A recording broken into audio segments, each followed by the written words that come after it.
Bringing you the news from here at home and across the globe. This is Primetime News on TV1. For the Newsfirst team, I am Zaimal Ratnayaka. And I'm Nicola D'Souza. Here are your headlines. President's hint about the election. මේ වසර මැතිවරණ වසරක්. මේ වසර මේ රටට අලුත් ආණ්ඩුවක් හැදෙන හදන වසරක්. Justice Deepali Vijayasundara recuses herself from examining the petition filed challenging the parliamentary seat of the Prime Minister. An acting Deputy General appointed for the customs. Strike continues.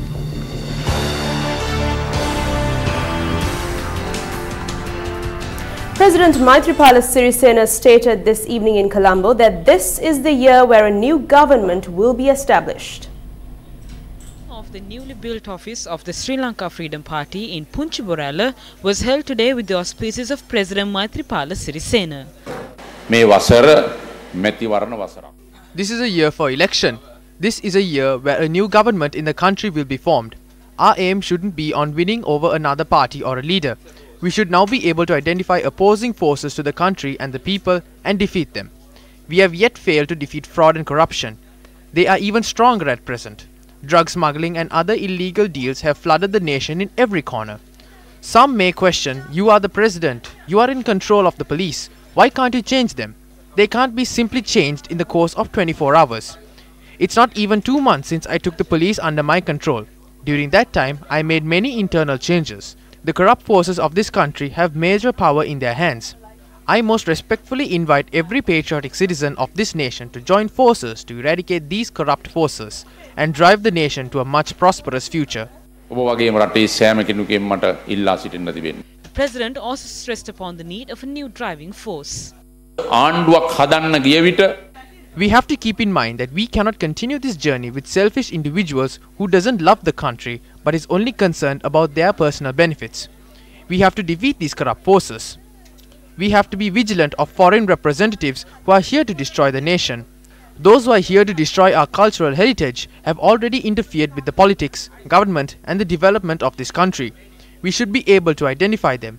Each and every one of us should be aware that the nation is in a great need of those who are aware of these oppressive forces, who love this country and are willing to work towards the development and betterment of our nation's future.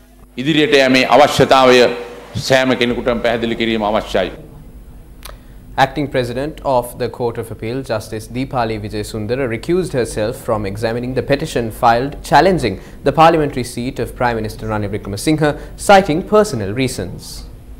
Colombo Municipal Councillor Sharmila Gonawala filed a petition against Ranil Wickremesinghe, claiming the latter cannot hold a parliamentary seat as he is a main shareholder in a private company named Lake House Printers and Publishers that generates revenue through services provided to government institutions. The petition was taken up before Justices Deepali Vijayasundara and Arjuna Obesekara. It was decided to consider the petition once again tomorrow with a separate bench which does not comprise of Justice Deepali Vijayasundara.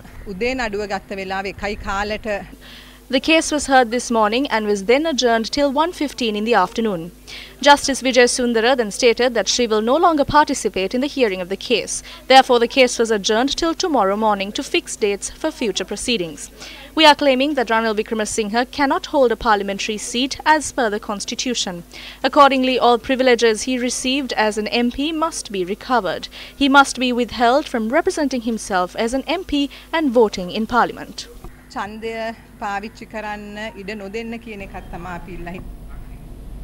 Parliamentarian Vimal Weerawansa expressed views regarding the delay in appointing the President of the Court of Appeal.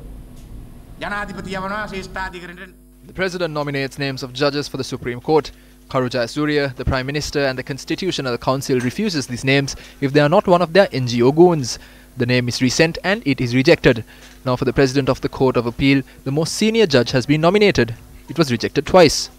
ජේෂ්ඨතම විනිශ්චයකාරවරිය පත් කරලා යවනවා. දැන් දෙපාරක් ව්‍යවස්ථාදායක සභාවෙන් හරවලා යවනවා. Speaker Karu Jayasuriya sits as the chairman of the Constitutional Council. Prime Minister Ranil Wickremesinghe and opposition leader Mahinda Rajapaksa are appointed in their official capacities. Mahinda Samarasinghe is appointed as the President's representative and Chamal Rajapaksa has been appointed as the opposition leader's representative. Minister Thalata Athukorala has been appointed as the Prime Minister's representative. Parliamentarian Bimal Ratnayaka has been appointed as the Minority Party representative. Dr. Jayanta Dhanapala, Ahmed Javid Yusuf and Naganandal Selvakumaran are in the Constitutional Council representing civil society. The additional secretary of the Ministry of Finance, H.J. Sumanasena, was appointed as the acting Director General of Customs today. The appointment had been made against a backdrop where officials of the Customs protested against the appointment of a retired Navy officer as the Director General of Customs. The Ministry of Finance said that the appointment was made by the Secretary to the Ministry of Finance, R.H.S. Samaratunga. Cabinet approval was granted to appoint retired Rear Admiral Dr. Shamal Fernando as the Director General of the Customs on the 29th of this month. Custom officers did not report for duty in protest of this appointment. They, however, carried out their duties at the Katunayake Airport, Air Freight Unit and the Export Unit. Mrs. M.S. Charles was proposed by the Cabinet to be transferred to the Revenue Monitoring Unit of the Finance Ministry.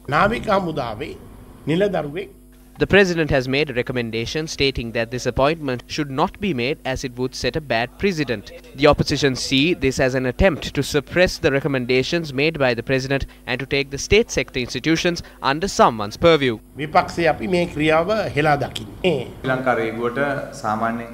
When appointing Director Generals to the Sri Lanka Customs, a certain protocol is followed. That is to appoint them from the Sri Lanka Administration Service or from within the department itself. The previous government was responsible for the reduction of certain tariffs. It resulted in a loss of over 131 billion rupees to the government. Now, they have shown Mangala Samaravira that this is happening because of the loss incurred, and that is why the director is being removed.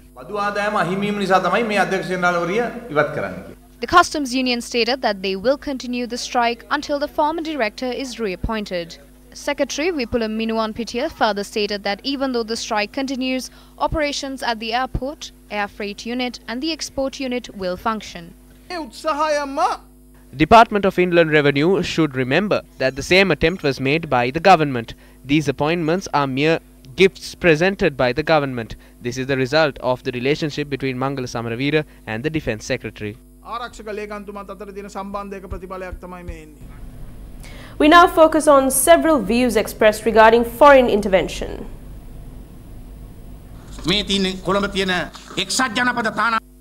This is a document that belongs to the US Embassy in Sri Lanka.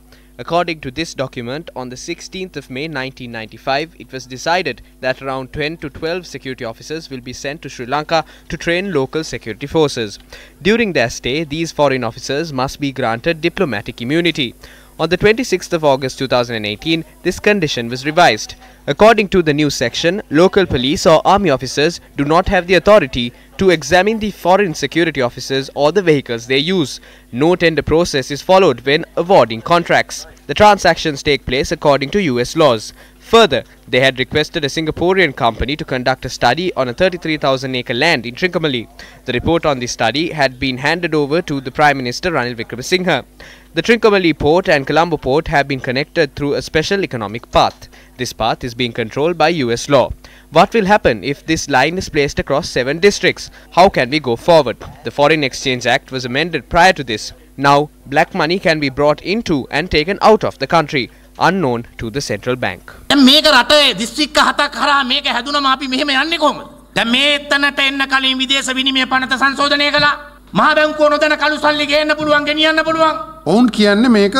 They say this is a temporary supply centre. At present, this supply centre is located in Singapore. This centre is to be placed at the Trincomalee port, which is a more strategically important route when compared with Singapore. Services can be provided to all warships and submarines that travel through the Indian Ocean. Fuel can be provided through oil tanks that have been taken over by India, so this will not take place in an isolated manner.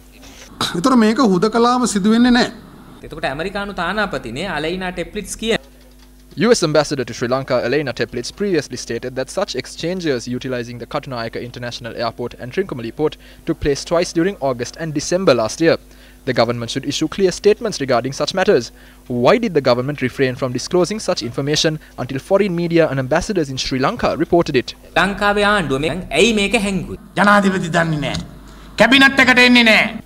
The President is not aware of these issues. He does not participate in cabinet meetings. This is the root cause for all problems. What should we do? What is the symbol representing our next presidential candidate? Who is the most suitable candidate? The more we use our effort to address such aspects, we are making things easier for our enemies to go forward with their plans. දිගේලි කිරීමට පහසුකම අප විසින්ම සලසා දෙනවා. Several opposition parties have claimed about the US intervention in Sri Lanka and that the US is supposed to or trying to establish a US military base in Trincomalee, so on and so forth. My attention today would be around the international intervention altogether, whether it is only the United States that is trying to intervene in the matters pertaining to Sri Lanka. Let's take a look at the list of countries that have an interest towards Sri Lanka, and projects are being carried out in Sri Lanka. You will of course identify this flag that you see behind me. You know the projects that are being carried out by the Chinese. You know several projects in the western part of the country, the southern part of the country, and even in the eastern part of the country is being carried out by China.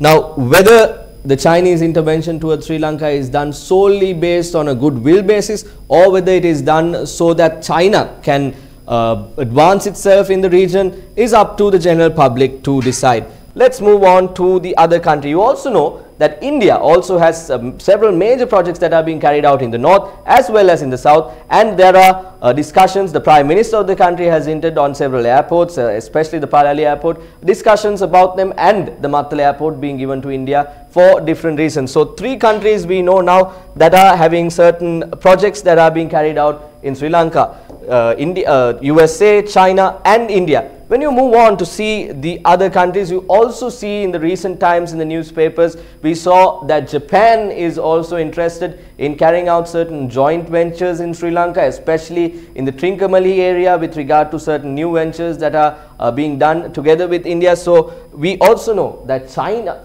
Japan and India are also trying to come into Sri Lanka and carry out various projects. Now, with all of this, we have to remember that from time and time again, people have expressed the importance of Sri Lanka being located where it is located, and the strategic importance of our country has been spoken many a time. But now we see these international superpowers coming into Sri Lanka, carrying out projects, giving us loans, giving us grants, and actually doing investments. Is this solely for the goodwill, the goodness of their hearts? It's up to the general public to decide. Another new country that we see coming into the country is Norway. You know that Norway is a country which has high technology when it comes to marine exploration, and we also saw recently a ship of Norway coming near the Sri Lankan waters and carrying out a survey in the Indian Ocean within close proximity to Sri Lanka, and the findings were published out as well. So again, another new country that comes looking into the matters, intervening in the matters of our country, be it for scientific reasons, be it for economic reasons, be it even for political reasons, are these a few countries, at least in the recent past. Now, let me drag your attention to 1987. This picture was when the 1987 Indo-Lanka Accord was signed between the two nations, India and Sri Lanka. Now, even though many of us would not have been alive at that time, the people who were alive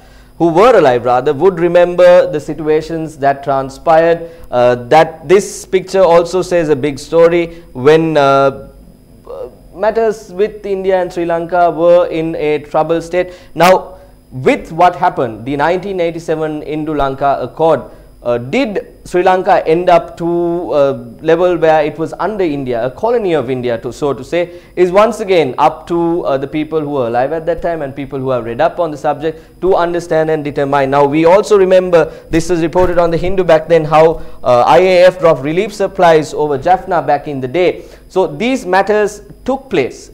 This was one example where a foreign nation came in, had an agreement, had an accord with our country, and this is how things ended up for our country. Now, we also see at present that there are various accords being signed, various agreements are being spoken of. So when we compare these incidents from the past with all of the superpowers that I just mentioned, be it the United States of America, be it China, be it India, be it Japan, and be it even countries like Norway from the west, can we at the end of the day, call ourselves a republic in another 2 years, in another 5 years, in another 10 years, will we able to celebrate? We are going to celebrate our National Day, our Independence Day on the 4th of this month, on Monday.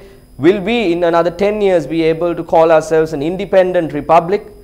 That is a question that we will have to answer in the future. It's back to the main desk.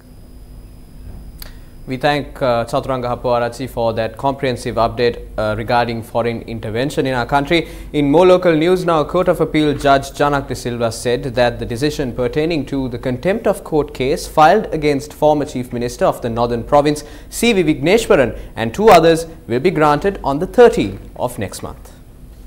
The case has been filed citing that a contempt of court took place when the former Chief Minister refused to adhere to the decision given by the appeal court on the 29th of June last year to reinstate V. Daneshwaran as a provincial minister. C.V. Vighneshwaran, P. Sivanesan and Anadi Sasidaran have been named as respondents of this case.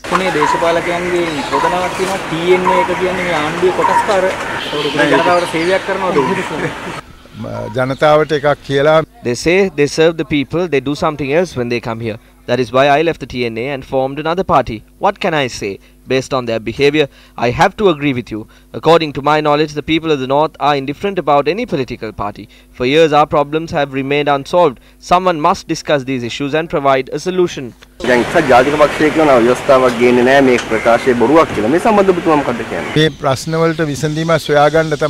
A new method was required to find a solution for the prevailing issues. We were expecting this. They make promises to the Tamil community to gain certain advantages, but then the Sinhalese community opposed this, and then those who made such promises disclaim responsibility for it. Finally, we received nothing. This is the situation at present. If someone questions as to why a new constitution is required, I am capable in answering that question. Our problems have not been solved. That is why a new constitution is needed. No,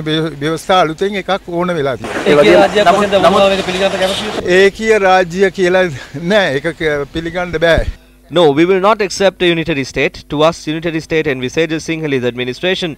It means properties belonging to the people of the North will be administered and controlled by them.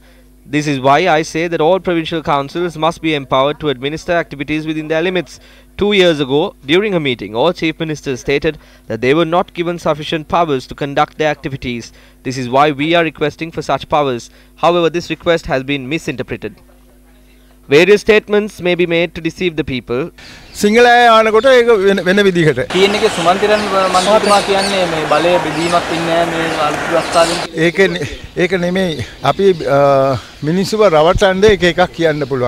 term Orumithanadu means united country, not unitary state or unitary government. Orumitha means united. This term has been used to deceive the people.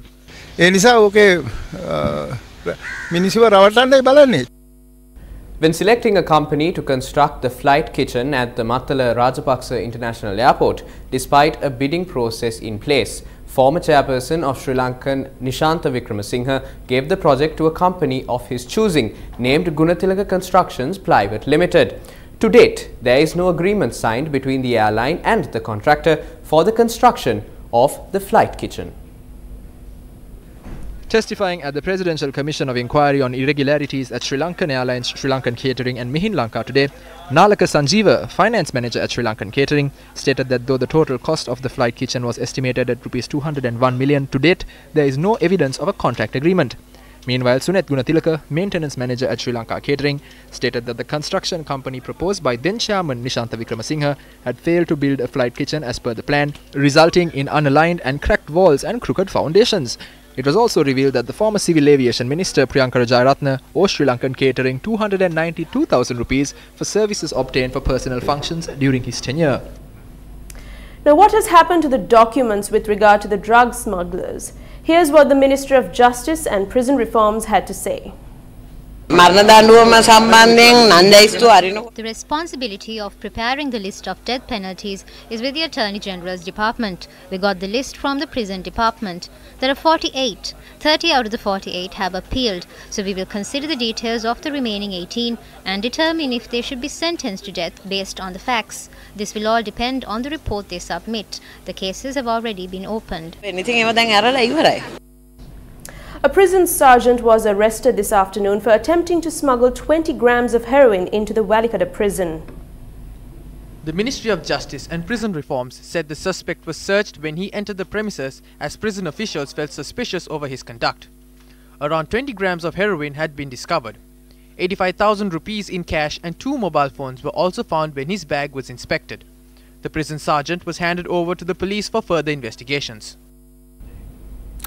The Permanent High Court trial at Bar said it would deliver an order on the 11th of February after considering the preliminary objections raised by the defence in the case against former Defence Secretary Gotabaya Rajapaksa and 6 others, which cited court had no jurisdiction to take up the matter.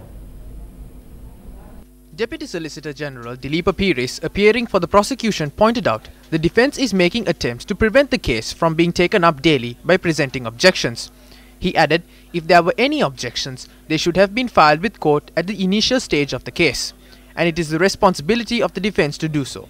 He also stressed the state had sent thousands of documents to the defence after spending hundreds of thousands of rupees, and therefore requested court to dismiss the preliminary objections and take measures for the case to be taken up for a trial daily. He noted after court proceedings, counsel who did not appear for the defence convened media briefings and expressed various views on the matter to gain mileage, and requested court to issue an order to prevent such acts from taking place.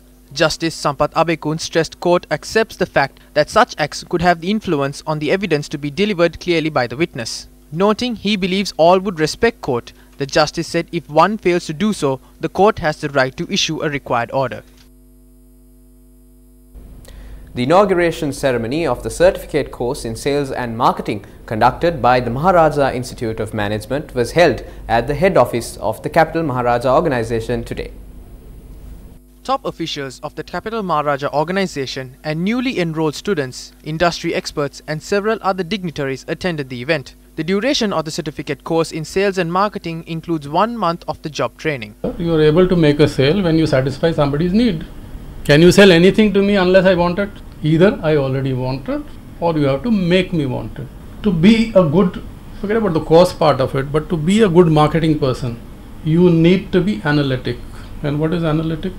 Observe, analysis of why that has happened. Only if you are able to analyze it properly to determine why it's happened, you would be able to align your sales effort along those lines. The best way to overcome your fear is to face your fear. So after 100 no's, you would have developed the skills and techniques to become a top performing salesperson. So I would say aggressively go for no, plan for no, so that when you go and meet the customer, you are fully prepared to handle that no. So overcome your fears, set yourself up for success and make sure that you succeed.